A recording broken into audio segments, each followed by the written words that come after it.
नमस्कार, स्वागत है आप सभी का एनएफ न्यूज पर। मैं हूं आपके साथ रोहित। महाकुंभ 2025 की तैयारियां ही चल रही थी, शुरुआत नहीं हुई थी, तभी मौलाना का बयान आया कि वह बोर्ड की जमीन पर महाकुंभ का आयोजन हो रहा है।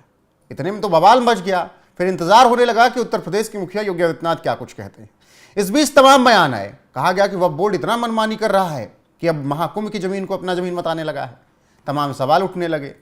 इस बीच देश में सनातन बोर्ड को लेकर भी लगातार मांग चल रही है, और यह तब से मांग चल रही है जब वह बोर्ड को लेकर चर्चाएं शुरू हुई। संशोधन बिल आया, जेपीसी में गया, दिल्ली में यात्रा चलाई गई, तमाम देश के साधु संत इकट्ठा हुए और सनातन बोर्ड को लेकर हुंकार भरी। ऐसे में अब महाकुंभ में जब साधु संत एक साथ इकट्ठा हुए हैं, वो एक प्लान तैयार कर रहे हैं। हालांकि वो पंचायती व्यवस्था पर बात करने की बात कर रहे हैं, अखाड़ा नई सरकार बनाने की बात कर रही है, और उसी के तहत सनातन बोर्ड बनाने की मांग हो रही है। ठीक वैसे ही जैसे पवन कल्याण कहते हैं। तो क्या सनातन बोर्ड बनाने की मांग महाकुंभ में कंफर्म हो सकती है और उसके बाद सरकार तक ये बात पहुंचाई जा सकती है? योगेश अग्रवाल जी मेरे साथ इस वक्त हैं। योगेश जी, बहुत बहुत स्वागत है। जब देश और दुनिया के तमाम साधु संत इकट्ठा हुए हैं भव्य और दिव्य महाकुंभ में, सनातन बोर्ड की चर्चा होने लगी है, आपको लगता है कि महाकुंभ से सनातन बोर्ड का ऐलान हो जाना चाहिए या हो जाएगा? जी बिल्कुल, ये हुंकार तो अब महाकुंभ से मुझे लगता है भर देनी चाहिए, क्योंकि अब हमारे देश के अंदर सनातन बोर्ड का बनना बहुत जरूरी हो गया रोहित जी। क्योंकि जिस तरीके से मौलानाओं के बयान आते हैं, पहले वो बदरुद्दीन जी का जो बयान आया था कि पार्लियामेंट की जमीन भी वक्फ बोर्ड की है, हैदराबाद का एयरपोर्ट भी वक्फ बोर्ड का है। अब तो हिंदुस्तान में कई बार तो ऐसा लगता है कि हम पहले चेक करवाएं कि हम जहाँ बैठे हैं ये भी वक्फ बोर्ड की जमीन तो नहीं है। और बार बार कोई मुकेश अंबानी का घर, अभी अबू आजमी ने कहा कि मुकेश अंबानी का घर जो है वो भी वक्फ बोर्ड की जमीन पे है।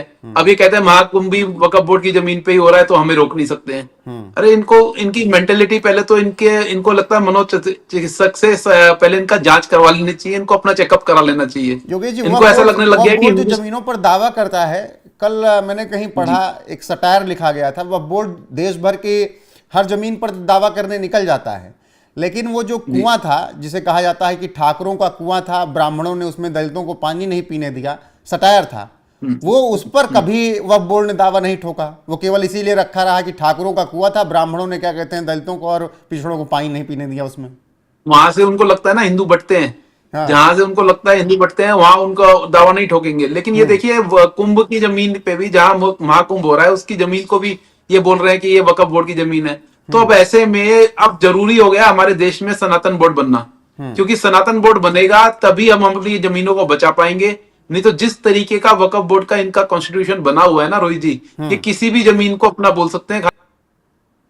जी बिल्कुल, और तमाम ऐसे सवाल उठ रहे हैं। इसीलिए सीएम योगी आदित्यनाथ ने वक्फ बोर्ड को लेकर अभी हाल फिलहाल में ये कहा, योगेश जी, कि अगर आस्था के साथ महाकुंभ में आप आ रहे हैं तो कोई दिक्कत नहीं, लेकिन अगर ज्ञान देने आ रहे हैं, वह बोर्ड की जमीन बताते हुए आ रहे हैं, तो डेंटिंग पेंटिंग की आवश्यकता पड़ सकती है। फिर डेंटिंग पेंटिंग के साथ इनको बहुत सारी चीजों की आवश्यकता पड़ेगी। खाली डेंटिंग पेंटिंग से हम काम चलने नहीं वाला है रोहित जी। और अगर इनको आना है महाकुंभ पे, आस्था के साथ आए।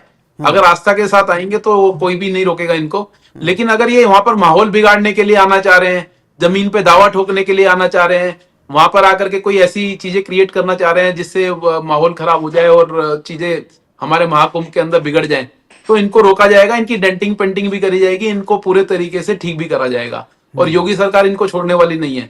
तो जो योगी जी का ये बयान आया है, बिल्कुल परफेक्ट बयान है। अगर आपको आना है, आस्था से आना है, महाकुंभ में आना है, तो आइए, मोस्ट वेलकम, आपका स्वागत है। लेकिन अगर आप कोई दावा ठोकने आ रहे हो, जमीन के ऊपर दावा ठोकने आ रहे हो, तो आपकी डेंटिंग पेंटिंग होगी, और डेंटिंग पेंटिंग भी बढ़िया होगी। इसी बात को लेकर अब ये भी चर्चा होने लगी, जब योगी जी इतना मुखर होकर बोल रहे हैं, उन्होंने उसी इंटरव्यू में ये भी कहा कि हमने कई बदलाव किए हैं वक्फ बोर्ड में उत्तर प्रदेश के।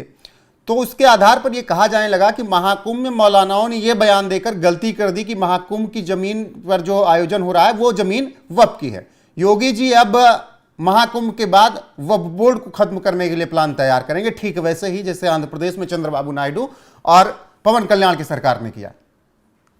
देखिए, वक्फ बोर्ड तो खत्म करना ही है, इनका बयान आए या ना आए।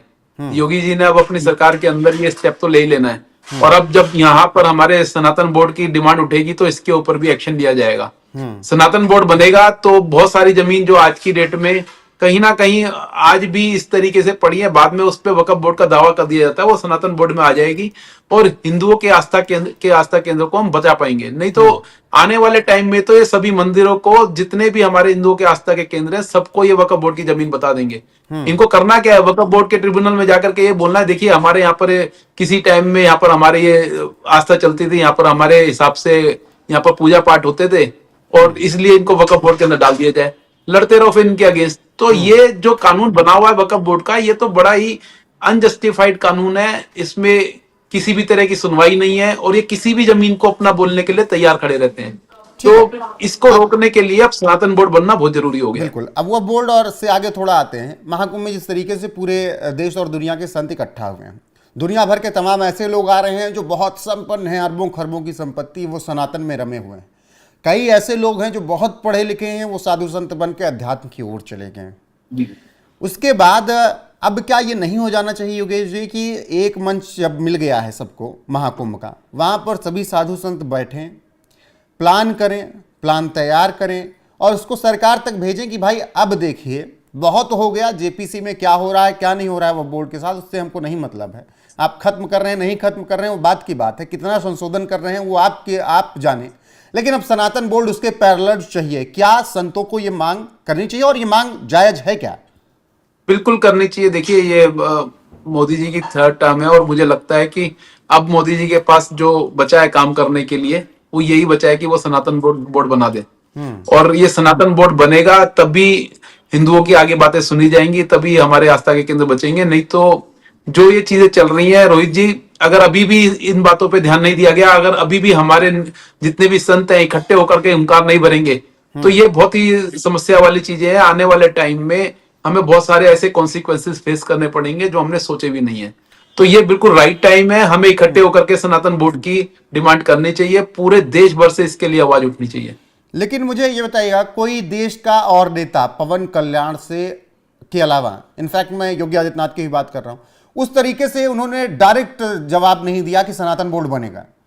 जिस तरीके से पवन कल्याण कहते हैं कि सनातन बोर्ड बनेगा नहीं, होना ही चाहिए, क्या अब जो हिंदुत्व की राजनीति कर रहे हैं उन नेताओं को डायरेक्ट ऐसे बोलने का वक्त आ गया?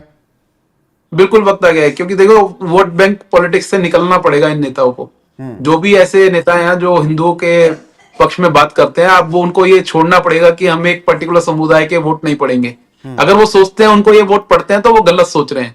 और अपनी इस वोट बैंक पॉलिटिक्स से दिमाग से निकाल करके अब उनको सनातन बोर्ड की तरफ सोचना पड़ेगा, तभी सनातन बोर्ड की आवाज उठेगी और तभी ये बोर्ड बन पाएगा। बिल्कुल। जिस तरीके से संशोधन की बात हो रही, तमाम चीजें हो रही हैं, बहुत आसान तो नहीं होगा, तो इसके लिए सरकारों को किस तरीके से तैयारी करनी चाहिए ये थोड़ा समझें। देखिए आसान तो नहीं है, क्योंकि अल्टीमेटली कोई भी अगर एक्ट बनाना है, कोई भी अगर इस तरह का बोर्ड तैयार करना है, तो उसके अंदर पहले कोई भी बिल पेश होगा, सरकारें उसके अंदर अपनी मंजूरी देंगी और आज की डेट में मोदी सरकार के जो अलायंस हैं उनकी भी मंजूरी इसके अंदर लेनी पड़ेगी, उनको सबको साथ लेकर के चलना पड़ेगा, तभी ये पॉसिबल है। और ऑलरेडी क्योंकि एक डिमांड एक राज्य से पहले उठ के आई, पवन कल्याण जी ने बोला, और वो तो बिल्कुल बेबाक होकर बोलते हैं सनातन बोर्ड के लिए।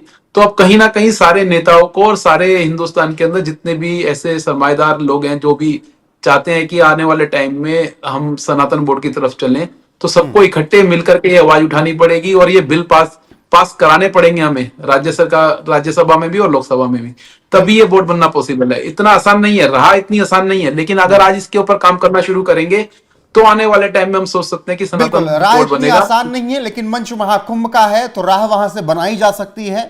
और जिस तरीके से बातचीत हो रही है, साधु संत कह रहे हैं कि सनातन बोर्ड की आवश्यकता है, होना ही चाहिए। अब देखना होगा कि आगे इस पर साधु संतों का दबाव किस तरीके से सरकार पर बनता है। फिलहाल योगेश जी, आपका इस चर्चा में जोड़ने के लिए बहुत बहुत शुक्रिया। बाकी दर्शकों की क्या राय है, क्या सनातन बोर्ड होना चाहिए? कमेंट में अपनी राय जरूर बताएं। बने रहें हमारे साथ। नमस्कार।